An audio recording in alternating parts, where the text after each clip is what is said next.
Димитър, не мога да говоря за него в минало време. И всъщност това е най-трудното сега, че трябва да говоря за него в минало време.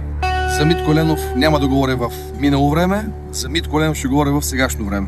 За такива хора трябва да се говори откровенно, какъвто човек беше той. Творец във всяка една своя клетка, във всяка една своя мисъл.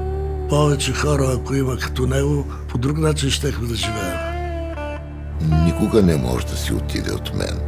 Аз си общувам с него и казвам, ако беше той, щеш да го направи така. Живота се движи и не е загинал поради личностите, които се създават в течение на времето. Личността крепи смисъла на живота. Не масата, не политиците, не изключителният човек. Нито веднъж не се оплака, нито веднъж не тръгна да се обяснява, да спори, и да се унижава.